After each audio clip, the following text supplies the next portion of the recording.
Halo guys, balik lagi di channel Gadget Box dan sekarang ini kita ada segmen baru namanya kita belum menentukan ini segmennya apa, cuman kita kayak podcast gitu. Nanti kita bakalan ngomongin soal gadget yang lagi trending sekarang ini dan sekarang ini kita kedatangan seorang tamu. Ini cewek ya. Ini istri aku.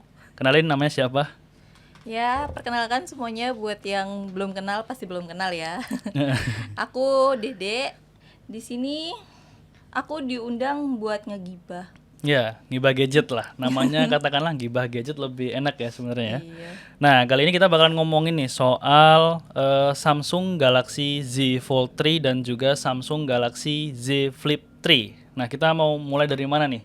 Kayaknya ini apa ya? Trendsetter sebuah smartphone yang baru ya. Selama ini kan kita taunya smartphone itu kan ya standar touchscreen gitu kan. Tapi sekarang muncul smartphone dengan layar lipat. Ya mungkin ke depan nggak tahu ya, ini bakalan jadi trendsetter untuk smartphone ke depannya nggak kayak gitu. Kita mungkin bahas mulai dari desainnya aja sih ya. Kalau menurut kamu desain Galaxy Z Flip sama Z Fold ini gimana?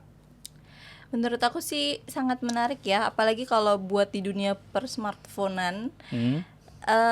Desainnya itu anti mainstream karena dia bisa dilipat gitu. Menarik banget apalagi kalau misalnya kita udah punya tapi yang lain belum punya gitu. Kayak wah beda sendiri nih. Kelihatan banget istimewanya. Jadi kayak dia lebih ini ya, ke inovasi lah ya. Iya benar. Baru nggak banyak yang punya dan dia kalau misalnya dilipat dia lebih compact pastinya kan. Oh benar. Nah, mungkin buat teman-teman di rumah yang demen banget sama desain HP yang compact, mungkin Galaxy Z Fold 3 atau Z Flip 3 ini bisa menjadi salah satu alternatif referensi ya. Dan kalau ngomongin Z Flip 3, ini kan memang yang launching kemarin itu tanggal 11 Agustus itu ternyata di launching dengan harga yang cukup terjangkau yaitu di 15 juta. Menurut kamu gimana nih? Dengan harga segitu menurut aku pribadi akan menjadi sebuah pancingan ya buat kita ini karena kita tahu bahwa Galaxy Z Flip yang sebelumnya itu rilis di angka 20 jutaan ke atas, which is itu nggak terlalu terjangkau buat kalangan-kalangan menengah ke bawah ya. Tapi ternyata sekarang Galaxy Z Flip 3 ini dibanderol dengan harga yang lebih murah di 14.999, which is kalau misalnya dibandingin sama smartphone yang saat ini di high end itu ada iPhone 12, iPhone 12 Pro Max itu harganya mirip-mirip. Jadi di 15 sampai range 15 sampai 18 jutaan. Kalau menurut kamu gimana? Apakah peminatnya bakalan banyak dengan harga yang cukup terjangkau sekarang ini? Kalau misalnya dibandingin sama harga dia yang sebelumnya, pastinya ini lebih murah sih. Tapi kalau untuk menjangkau semua kalangan itu kayaknya masih belum ya. Soalnya untuk harga 15 juta dan untuk membeli smartphone aja itu termasuk mahal gak sih? Ya, memang kayak gitu ya. Tapi untuk angka 15 jutaan menurut aku dibandingkan dengan seri sebelumnya, mungkin tahun ini bakalan banyak yang beli deh kalau untuk seri Z Fold sama Z Flip ini, apalagi si Z Flip 3 ini. Aku sendiri kemarin itu udah pengen PO, jadinya banyak yang PO juga kan, teh reviewer lain. Tapi menurut aku nunggu dulu aja lah. Aku nonton reviewer yang udah tayang dulu, ngelihat gimana sih performanya, kemudian user experience-nya gimana, karena memang Z Flip ini merupakan smartphone yang cukup baru ya di Indonesia, karena memang nggak banyak brand-brand yang ngeluarin smartphone model lipat kayak gini. Nah, kalau ngomongin si Z Fold 3 ini gimana? Si Z Fold 3 ini kan memang didesain kayak tablet ya. Kalau aku sendiri malah sebenarnya lebih suka si Z Fold 3. Kenapa? Karena dia model tablet kayak gitu, kemudian bisa dilipat dan ringkas. Nah, kalau menurut kamu gimana si Z Fold 3 ini? Kalau menurut aku si Z Fold 3 ini dari segi desain emang untuk pengguna iPad mungkin ya atau tablet itu ini jadi inceran baru sih. Jadi bisa bawa tablet tapi dalam bentuk yang lebih ringkas gitu. Iya, Menarik benar-benar. banget. Ya, apalagi kalau misalnya aku pakai tablet, biasanya itu emang kendala yang pertama itu ada di berat. Karena selain berat, dia juga makan tempat banget. Benar. Apalagi di tas itu biasanya aku gak cuman bawa tablet kan, bawa laptop juga. Kemudian kalau misalnya kita harus bawa tablet yang kalau bisa dibilang tablet-tablet yang high end itu ada hampir ke sekilo lah.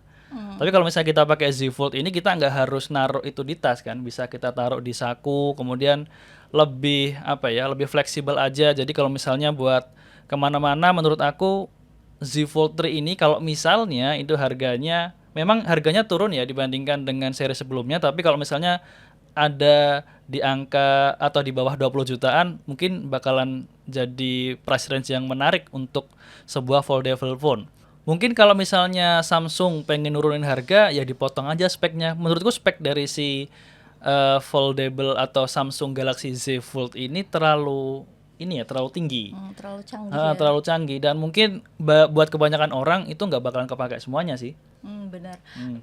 Mungkin kalau misalnya ada versi Z Fold tapi dengan spesifikasi yang diturunin tapi harganya juga bisa menjangkau semuanya, bisa diturunin juga, pasti bakal banyak banget sih minatnya. Benar. Apalagi kalau kita ngomongin spek ya, kita sekarang lompat ke speknya. Kalau bisa kita lihat si Z Fold 3 ini sama si Z Flip 3 ini keduanya menggunakan chipset Snapdragon 888, which is memang chipset yang high end banget gitu loh. Iya, chipset terbaru banget ya. Ya, dan itu kalau misalnya dipakai buat ya main sosmed aja, maksudnya untuk kebutuhan standar, apalagi buat kerja kan, nggak mungkin make yang gaming banget gitu kan. Sayang banget sebenarnya.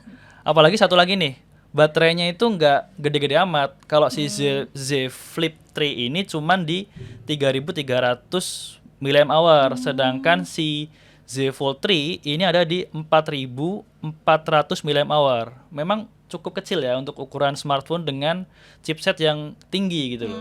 Jadi akan lebih boros menurut aku ya.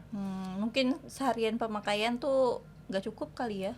Mungkin cukup kalau misalnya untuk pemakaian yang standar. Tapi untuk pemakaian yang gaming gitu menurut aku sih enggak. Apalagi sih iya. Jelas kan? Gaming. Apalagi si Z Fold 3 ini kan layarnya kan dia gede kan. Dia otomatis pasti bakalan memakan banyak konsumsi daya. Oh iya, terus kalau misalnya smartphone kan yang dicari selain spesifikasi kan, kalau buat cewek-cewek nih pasti kan kameranya tuh. Ya, benar. Kameranya tuh udah termasuk kamera yang bagus apa belum sih untuk zaman sekarang ini? Nah, sebenarnya aku malah justru ngerasa bahwa si Galaxy Z Fold 3 sama Z Flip 3 ini untuk upgrade kamera dari seri sebelumnya ini nggak terlalu signifikan ya.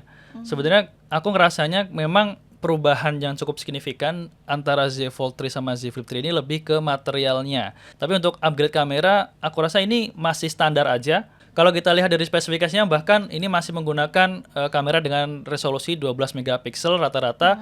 Kemudian di kamera depan ada under display.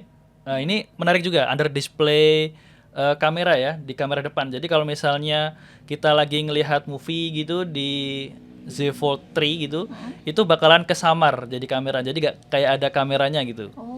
Itu cukup menarik sih. Cuman resolusinya, resolusinya cuman 4 megapiksel aja. Oh, kamera depannya 4 megapiksel. Iya, Tapi kalau buat pemakaiannya mungkin kalau karena dia bisa di flip, kamera depannya mungkin nggak terlalu ngaruh ya. Orang kamera belakangnya bisa betul, benar. Ya, itu juga mungkin gimana ya? Jadi kayak memang si Z Flip, Z Fold ini dia ada layar ya, layar di bagian belakang itu bisa buat kayak semacam ngaca atau buat preview kalau misalnya kita lagi pakai kamera belakang.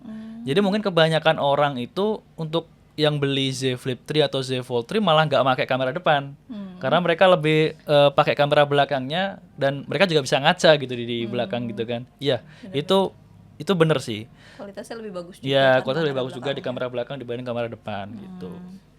Nah, di antara dua smartphone ini menurut kamu lebih prefer yang mana nih? Antara Z Flip atau Z Fold? Kalau Z Fold kan dia lebih ke smartphone lipat, tapi kalau misalnya dibuka dia kayak tablet. Tapi kalau Z Flip ini bisa dilipat dan lebih compact. Ya, udah kayak ukuran smartphone biasa tapi bisa dikecilin lagi. Iya gitu.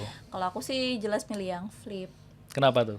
Karena mau dibawa kemana-mana tuh gampang, karena aku tuh nggak suka yang HP gede-gede yang berat. Pasti kan karena ukurannya lebih kecil, otomatis bobotnya pasti lebih ringan kan dibanding yang Fold. Bobotnya berapa sih kalau yang Flip tuh? Oh iya, kalau bobot ini emang bener-bener ringan sih. Kalau si Z Flip ini dia cuma 183 gram aja. Kalau si Z Fold itu cuma 271 gram. Jadi memang bener-bener enteng menurut aku ini.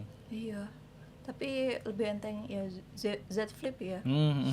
Aku lebih prefer itu sih. Z Flip ya. Apalagi kalau Z Flip kan kalau misalnya buat live stream dia bisa langsung ditekuk gini kan, nggak usah perlu. pakai tripod. Benar. Iya, lebih enak. Sebenarnya Z Fold juga bisa sih, cuman Z Flip memang lebih compact dibandingkan Z Fold. Tapi buat aku lebih suka Z Fold. Karena Z Fold tadi dia lebih ke arah ke kayak tablet, jadi untuk entertainment lebih enak aja ngelihatnya, lebih lebar gitu kan. Jadi kalau buat nonton movie, main game itu lebih enak di layar gede menurut aku. Memang aku suka gamer sih, tapi kalau misalnya kamu kan mungkin lebih yang ke sosmed aja gitu kan. Iya, Nah, sekarang kita masuk ke kesimpulannya nih. Aku udah mutusin kalau aku lebih prefer ke Z Fold 3, kalau istriku lebih prefer ke... Z Flip. Nah, buat teman-teman, apakah dengan harga yang sekarang ini dirilis, which is aku tampilin harganya di sini, kalian bakalan ada minat buat beli Samsung Galaxy Z Fold 3 atau Samsung Galaxy Z Flip 3? Tuliskan komentar kalian di bawah ya. Dan tunggu untuk sesi podcast kita selanjutnya, tentunya bakalan bawain materi yang menarik lainnya. So jangan lupa buat like di video ini, dan bagi teman-teman yang belum subscribe, jangan lupa buat subscribe di channel Gadget Box. Kita pamit, sampai bertemu di video selanjutnya. Saya Galang dan Saya Dede. see you.